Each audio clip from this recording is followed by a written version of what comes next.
अब मार्क बैठा बैठा ये सोच रहा था कि क्या हमें मौका मिलते ही नेटफ्लिक्स को अमेज़न को बेच देना चाहिए था, या हमें डीवीडी किराए पर देने की बजाय बेचने पर ही डिटरमिन रहना चाहिए था। और फिर हालात और भी खराब हो गए। रीड ने मार्क को एक तरफ खींचा और कहा, मुझे तुम्हारी चिंता है। दरअसल मुझे तुम्हारी और तुम्हारे फैसले की चिंता है। अब याद रखें, रीड और मार्क दोनों नेटफ्लिक्स के को फाउंडर्स थे। रीड ने मेजर पैसा लगा दिया था, लेकिन कंपनी की वर्किंग में उतना एक्टिव नहीं था। इस बीच मार्क नेटफ्लिक्स को सीईओ के रूप में चला रहा था और अपना मेजर टाइम कंपनी को ही दे रहा था। रीड ने अपने लैपटॉप पर एक पीपीटी खोली और नेटफ्लिक्स में चल रहे कई इश्यूज में से कई को समझाना शुरू किया, लेकिन वह मार्क की हालिया डिसीजंस को लेकर चिंतित था। एग्जाम्पल के लिए प्रमोशन से जुड़े उसके कुछ फैसले, अपॉइंटमेंट्स और कंपनी का फाइनेंस, जो निश्चित रूप से बहुत खराब कंडीशन में था। रीड हमेशा बहुत क्लियर और सीधा था, लेकिन इस प्रेजेंटेशन ने मार्क को पूरी तरीके से सरप्राइज कर दिया। वह गुस्से में था। क्या रीड सचमुच उसे सीईओ के तौर पर उसकी गलतियां गिनाने आया है? और प्रेजेंटेशन के लास्ट में रीड यह क्लियर करता है कि अब उसे, यानी कि रीड को, नेटफ्लिक्स का सीईओ बन जाना चाहिए और मार्क को प्रेसिडेंट के रोल में आ जाना चाहिए और वे एक टीम के तौर पर मिलकर काम करेंगे। लेकिन रीड के पास ऑफिशियल सीईओ की पोजीशन होनी चाहिए। इस सबसे मार्क पूरी तरह चौंका भी और टूटा भी। वह रीड को एक को फाउंडर ही नहीं मानता था, बल्कि एक अच्छा दोस्त भी मानता था, और अभी जो हो रहा था वह उसे एक विश्वासघात जैसा लगा। लेकिन मार्क के लिए सबसे बुरी बात यह थी कि वह जानता था कि रीड सही कह रहा है। भले ही मार्क और रीड दोनों ने नेटफ्लिक्स को शुरू किया, पर रीड के पास मार्क की तुलना में एक कंपनी चलाने का बहुत ज्यादा एक्सपीरियंस था, और चूंकि रीड की टेक इंडस्ट्री में बहुत अच्छी रेपुटेशन थी, तो मार्क जानता था कि सीईओ होने के नाते रीड ज्यादा पॉपुलर और सक्सेसफुल होगा, जिससे इन्वेस्टर्स का ध्यान और फंडिंग पाने में मदद होगी। अब मार्क ने शांत हो जाने और पूरी बात को सोच विचार करने के बाद रीड की बात को एक्सेप्ट कर लिया। उसके लिए जॉब टाइटल वैसे भी उतना इम्पोर्टेंट नहीं था, और वह अभी भी कंपनी के कई बड़े डिसीजंस में शामिल ही रहेगा। साथ ही उसे लगा कि रीड अब नेटफ्लिक्स को 100% दे रहा है। उनके फोकस के कारण शायद कंपनी की हालत बेहतर हो जाए। बेशक रीड के सीईओ बनने से कोई जादू नहीं होने वाला था। हकीकत यह थी कि वे अभी भी स्ट्रगल कर रहे थे कि पर्याप्त संख्या में ग्राहक उनसे डीवीडी किराए पे ले, ताकि उनका बिजनेस प्रॉफिटेबल हो सके। इसके बाद मार्क अपना दिमाग दौड़ाने लगा, तो उसे एक आइडिया आया। कहते हैं ना, a good idea can change everything. और ऐसा ही एक आइडिया मार्क के दिमाग में आया, जो सब कुछ बदल सकता था। अब तक बेसिकली नेटफ्लिक्स ब्लॉकबस्टर कंपनी जैसी ही चीजें कर रहा था, जैसे वीडियो टेप की बजाय डीवीडी किराए पर देना। बस अंतर यह था कि नेटफ्लिक्स वह चीजें इंटरनेट पर कर रहा था और ब्लॉकबस्टर फिजिकल मार्केट में कर रही थी। लेकिन फिर मार्क ने सोचा, लोगों को एक एक करके अलग अलग फिल्मों की डीवीडी बस कुछ दिनों के लिए किराए पर देने की बजाय, अगर हम डीवीडी की रिटर्न डेट्स और लेट पेमेंट की प्रॉब्लम्स को पूरी तरीके से हटा दें और इसके बदले एक फ्लैट मंथली रेट पर रिकरिंग सब्सक्रिप्शन के आइडिया को ऑफर किया जाए। इस आइडिया के तहत आपको एक समय में 4 डीवीडी मिलेंगी, और जब भी आप वो मूवीज देख लेंगे, आपको दूसरी अलग मूवीज से बदल दिया जाएगा, जिससे आपके पास हमेशा कुछ फिल्में होंगी, जिसका मतलब आपके पास मूवीज को देखने और बदलने की पूरी फ्लेक्सिबिलिटी होगी।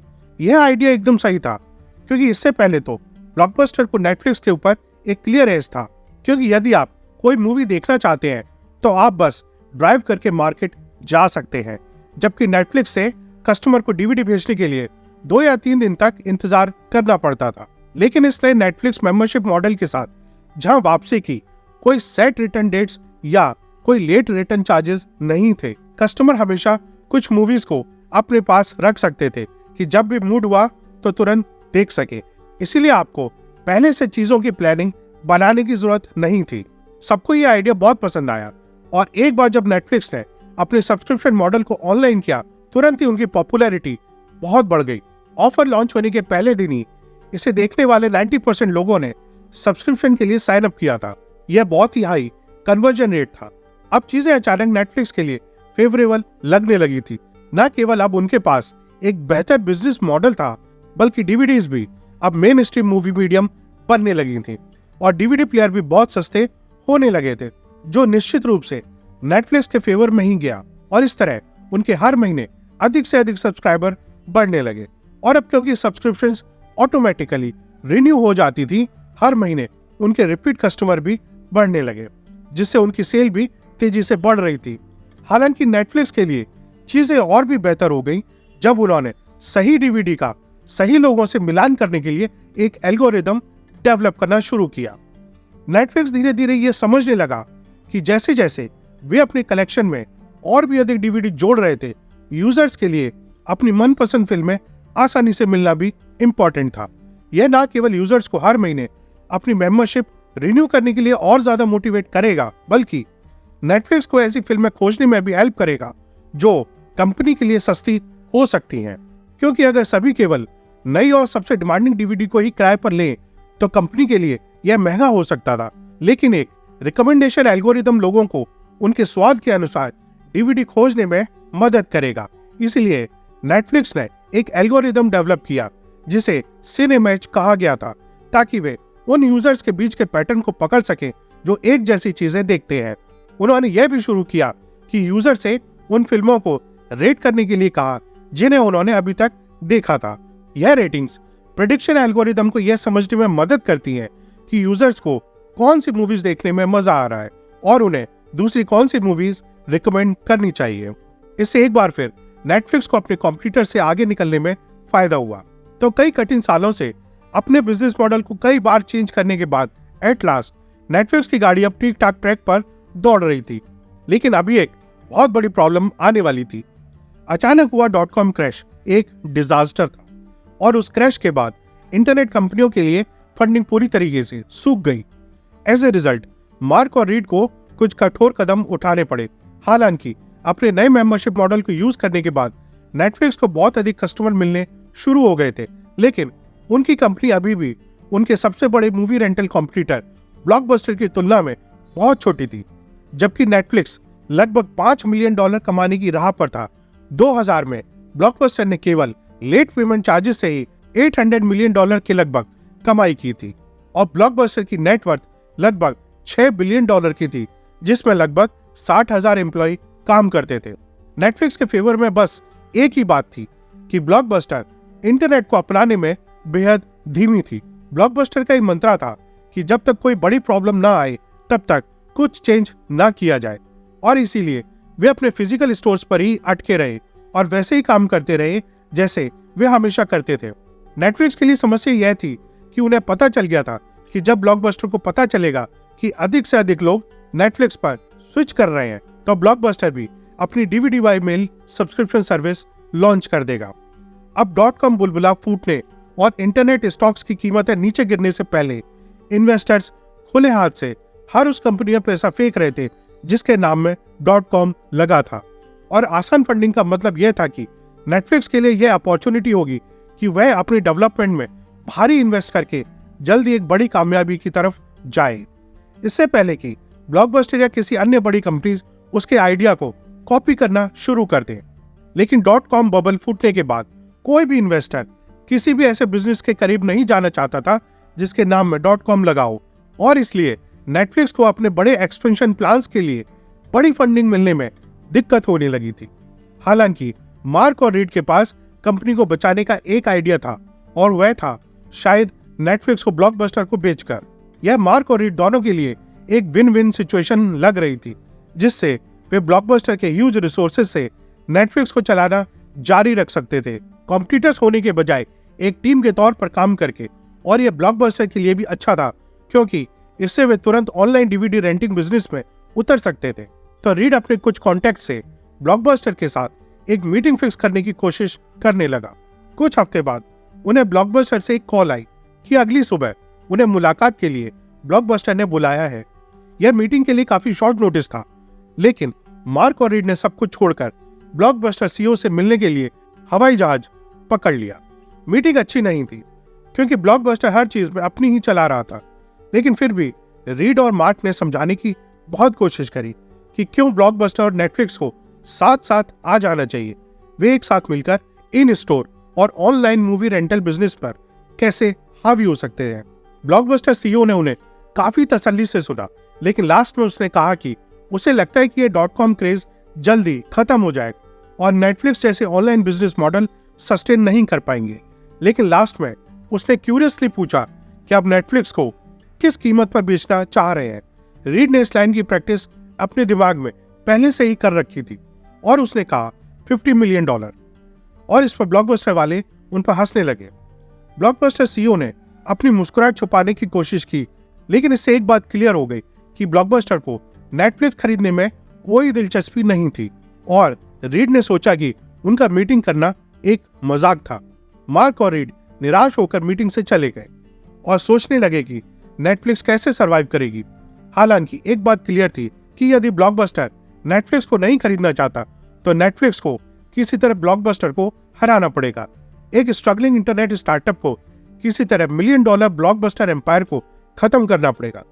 अब चूंकि नेटफ्लिक्स को पता था कि पैसे की बहुत अधिक तंगी होने वाली है, उन्हें अपने 1/3 एम्प्लॉइज को नौकरी से निकालना पड़ा। हालांकि एक बार जब उन्होंने ऐसा किया तो कुछ दिलचस्प हुआ। वे कम लोगों से अधिक काम कराते दिखे। उन्होंने केवल अपने सर्वश्रेष्ठ कर्मचारियों और अपने स्टार खिलाड़ियों को ही रखा और एज ए रिजल्ट कंपनी अधिक लीन और एफिशिएंट बन गई, मोर फोकस्ड एंड डिसाइसिव। इसे मैनेजमेंट की लैंग्वेज में लीन बिजनेस मॉडल भी कहते हैं। साथ ही उनकी सर्विस भी कस्टमर्स के बीच ज्यादा पॉपुलर होने लगी थी।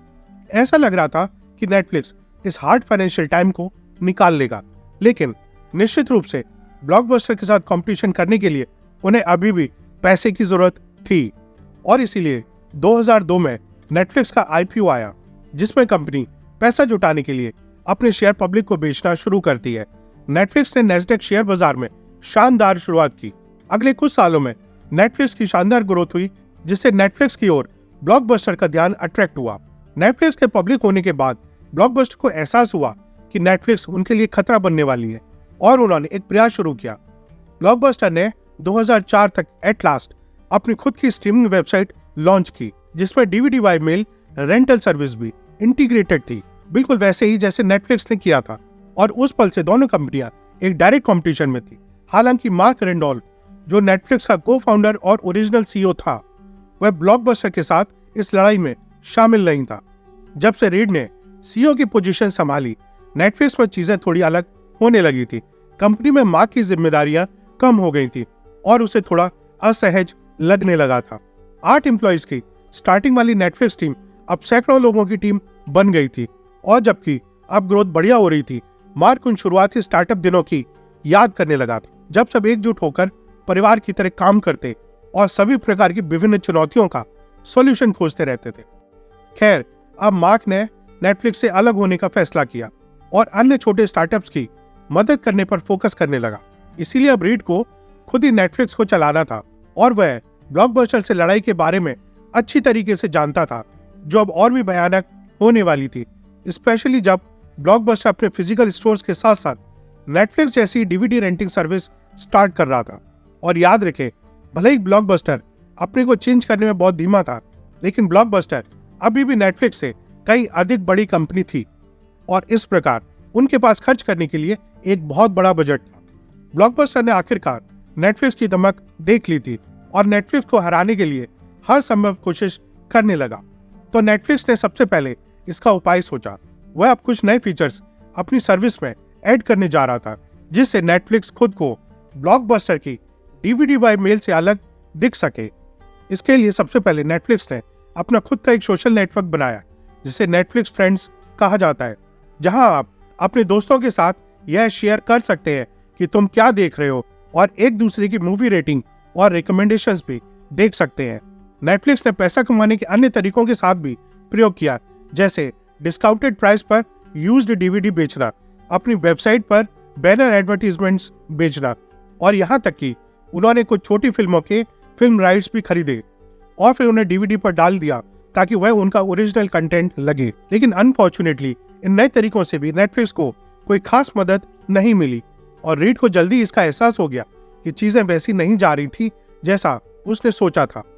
उसको अब एहसास हुआ कि नेटफ्लिक्स को अपने कोर बिजनेस पर ही पिन पॉइंट फोकस रखना चाहिए, तभी वह एक अच्छी और मजबूत ग्रोथ कर पाएंगे। दूसरी ओर ब्लॉकबस्टर को अभी तक कोई एहसास नहीं हुआ था उन्होंने बिल्कुल नई सर्विस के साथ एक्सपेरिमेंट करना शुरू कर दिया, जैसे मूवीज के साथ साथ वीडियो गेम्स भी किराए पर देना। इस बीच नेटफ्लिक्स ने अपना फोकस फिल्मों और टीवी शो पर ही रखा, और सबसे इंपॉर्टेंट बात यह है कि वे फ्यूचर को समझ रहे थे। इस समय तक नेटफ्लिक्स हर दिन 10 लाख से अधिक डीवीडी मेल से भेज रहे थे। यह नेटफ्लिक्स की टीम को क्लियर हो गया था कि डीवीडी उनका एंड गेम नहीं हो सकता। इंटरनेट की स्पीड दिन पर दिन तेज होती जा रही थी, और 2007 में नेटफ्लिक्स ने वीडियो ऑन डिमांड सर्विस, या दूसरे शब्दों में कहें तो दूसरे लोग भी नेटफ्लिक्स पर फिल्में और टीवी शो स्ट्रीम कर सकते हैं। नेटफ्लिक्स ने इसकी इंस्पिरेशन यूट्यूब से ली, लेकिन नेटफ्लिक्स का यह एक बहुत बड़ा कदम था, क्योंकि अभी तक इंटरनेट पर किसी और ने पूरा टीवी शो या मूवी स्ट्रीम करने का कोई प्रयास नहीं किया था। अब स्टार्टिंग में नेटफ्लिक्स की कंटेंट लाइब्रेरी को इंटरनेट पर स्ट्रीम करने का कम राइट्स थे, इसलिए उन्होंने अपनी डीवीडी रेंटिंग सर्विस की मेंबरशिप भी चालू रखी। स्ट्रीमिंग साइट कस्टमर्स के लिए एक एक्स्ट्रा बोनस और खुद को ब्लॉकबस्टर से अलग दिखाने का एक तरीका थी। लेकिन नेटफ्लिक्स को ये पता था कि जैसे जैसे इंटरनेट की स्पीड तेज होती जाएगी, एट लास्ट उन्हें डीवीडी पूरी तरीके से छोड़नी पड़ेगी और केवल स्ट्रीमिंग पर ही फोकस करना पड़ेगा। हालांकि अभी नेटफ्लिक्स के लिए बड़ी खुशखबरी यह थी कि उस समय वे एकमात्र स्ट्रीमिंग कंपनी थी, और इसलिए अन्य लोगों के कंटेंट को यूज करने के लिए लाइसेंस प्राप्त करना उनके लिए कंपैरेटिवली सस्ता था, क्योंकि वहां कोई कॉम्पिटिटर नहीं था। इसके बाद उन्होंने $20 मिलियन में स्टार्स नामक कंपनी के साथ बहुत बड़ा सौदा किया, जिससे उन्हें एक ह्यूज कंटेंट लाइब्रेरी को स्ट्रीम करने का अधिकार मिल गया, और साथ ही डिज्नी और सोनी फिल्मों की पॉपुलर कंटेंट लाइब्रेरी भी उन्हें मिल गई थी। अब नेटफ्लिक्स ने एक्सबॉक्स, प्लेस्टेशन, टीवी और एप्पल के साथ भी डील की, ताकि लोगों के लिए उनके टीवीज पर नेटफ्लिक्स की स्ट्रीमिंग देखना आसान हो, क्योंकि उन दिनों आज की तरह किसी के पास स्मार्ट टीवी नहीं होती थी। लेकिन अपनी स्ट्रीमिंग सर्विस से नेटफ्लिक्स को उसके इंटरनेशनल एक्सपेंशन में बहुत फायदा हुआ, क्योंकि नेटफ्लिक्स अभी तक केवल अमेरिका पर ध्यान लगा रहा था, क्योंकि मेल द्वारा डीवीडी भेजने के बिजनेस मॉडल का मतलब था कि वे अमेरिका की पोस्टल सर्विस पर ही निर्भर थे। लेकिन उनके द्वारा लॉन्च की गई इस नई स्ट्रीमिंग साइट के साथ नेटफ्लिक्स अब बहुत आसानी से दुनिया के किसी भी देश में उपलब्ध हो सकता था, क्योंकि उन्हें कोई भी फिजिकल चीज नहीं भेजनी पड़ती। इस बीच नेटफ्लिक्स ने यूजर्स को सही कंटेंट से मिलाने के लिए अपने रिकमेंडेशन एल्गोरिदम में भारी इन्वेस्ट करना जारी रखा। इसी वक्त ब्लॉकबस्टर मेल रेंटल सर्विस द्वारा अपनी डीवीडी को बढ़ावा देने की कोशिश में भी व्यस्त था, और नेटफ्लिक्स से खोए हुए कुछ कस्टमर्स को वापस लाने की कोशिश करने लगा। ब्लॉकबस्टर ने भी नेटफ्लिक्स की तरह लेट फी छोड़ने का फैसला किया। हालांकि ब्लॉकबस्टर यह थोड़ा लालची हो गया, क्योंकि यदि आप अपने वीडियो टेप को लौटाते समय शुरुआत से वापस रिवाइंड करना भूल गए हैं, तो आपको रिवाइंड फी देनी पड़ेगी। बेसिकली ऐसा लगता है कि ज्यादा पैसा कमाने के लिए ब्लॉकबस्टर की स्ट्रेटेजीज में अक्सर कस्टमर को एक बुरा एक्सपीरियंस या उनसे पैसा निचोड़ना शामिल था, जबकि नेटफ्लिक्स कस्टमर एक्सपीरियंस को और बेहतर बनाने की कोशिश कर रहा था, जिससे नेटफ्लिक्स की ओर धीरे धीरे अधिक से अधिक कस्टमर आने लगे। खासकर नेटफ्लिक्स द्वारा अपनी स्ट्रीमिंग साइट लॉन्च करने के बाद, जो कि मेल या डीवीडी स्टोर से डीवीडी किराए पर लेने की तुलना में कहीं अधिक कंफर्टेबल था, और इस तरह 2010 तक ब्लॉकबस्टर ने बैंकरप्सी के लिए अप्लाई कर दिया था। लेकिन वास्तव में नेटफ्लिक्स ने ब्लॉकबस्टर को क्यों हराया, और क्या यहाँ कोई सबक है जो हम सीख सकते हैं? खैर, क्लियरली टेक्नोलॉजी के साथ चेंज करने में ब्लॉकबस्टर बहुत धीमी थी, लेकिन नेटफ्लिक्स नए चेंज करने में लगा हुआ था, और ब्लॉकबस्टर चेंज करने की बजाय अपने पुराने बिजनेस मॉडल में ही व्यस्त थी, और उसने इंटरनेट के साथ चेंज करने में बहुत देर कर दी। ब्लॉकबस्टर को हराने के बावजूद नेटफ्लिक्स को अब एक और समस्या से निपटना था। आप देखिए, 2011 में नेटफ्लिक्स ने अपने इतिहास की सबसे बड़ी गलती की। उस समय नेटफ्लिक्स अपनी मेंबरशिप के लिए यूजर से $10 पर मंथ चार्ज कर रहा था, जिससे आप डीवीडी रेंट पर ले सकते थे या फिर उनकी स्ट्रीमिंग सर्विस, दोनों को ही एक ही पैकेज में शामिल किया गया था। लेकिन जब से उन्होंने अपनी स्ट्रीमिंग सेवा लॉन्च की थी, उनकी पॉपुलैरिटी बढ़ गई थी, और अब रीड को यह क्लियर हो गया था कि at last Netflix DVD business model को पूरी तरीके से छोड़कर स्ट्रीमिंग सर्विस को ही जारी रखना चाहिए। इसलिए रीड ने नेटफ्लिक्स के डीवीडी बाय मेल बिजनेस और इसकी स्ट्रीमिंग सर्विस को अलग अलग करने का डिसीजन लिया। स्ट्रीमिंग सामान्य की तरह नेटफ्लिक्स वेबसाइट पर ही होगी, लेकिन अगर आप डीवीडी किराए पर लेना चाहते हैं तो आपको उनके द्वारा बनाई गई क्विक स्टार्ट नाम की बिल्कुल नई वेबसाइट पर जाना पड़ेगा। यह पहली गलती थी। अचानक जो यूजर्स स्ट्रीमिंग और डीवीडी दोनों चाहते थे, उन्हें अब दो अलग अलग लॉगिन के साथ दो अलग अलग वेबसाइटों का यूज करना पड़ेगा।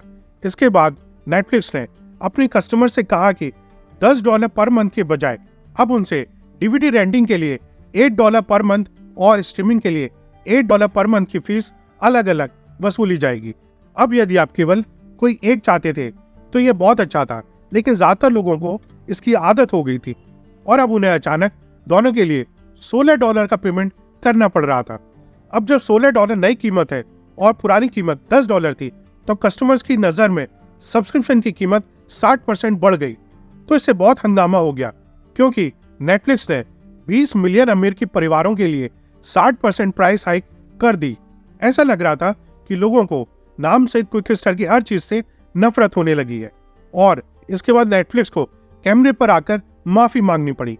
इस पूरे कांड से नेटफ्लिक्स की रेपुटेशन बहुत खराब हुई और इसके कारण नेटफ्लिक्स के 1 मिलियन से ज्यादा सब्सक्राइबर्स चले गए। एज ए रिजल्ट उन्होंने क्विक स्टार्ट ब्रांड को पूरी तरीके से खत्म कर दिया। हालांकि इस झटके के बावजूद नेटफ्लिक्स तेजी से आगे बढ़ रही थी और उसने एक और बड़े बदलाव पर काम करना शुरू कर दिया। लेकिन इस बार वे जो बदलाव करने जा रहे थे वह बहुत बड़ी सक्सेस साबित हुई। वह था इंटरनेट पर फिल्में और टीवी शोज को स्ट्रीम करना। नेटफ्लिक्स के सभी बिजनेस मॉडल्स में से यह क्लियरली सबसे अच्छा था और इसे यूजर्स ने काफी पसंद भी किया। लेकिन एक बहुत बड़ी प्रॉब्लम थी, नेटफ्लिक्स के पास किसी भी कंटेंट की ओनरशिप नहीं थी। वे बस कंटेंट को लाइसेंस पर ले रहे थे और यदि लाइसेंस ओनर्स ने लाइसेंस को रिन्यू करने से मना कर दिया तो नेटफ्लिक्स बहुत बड़ी मुसीबत में पड़ जाएगी।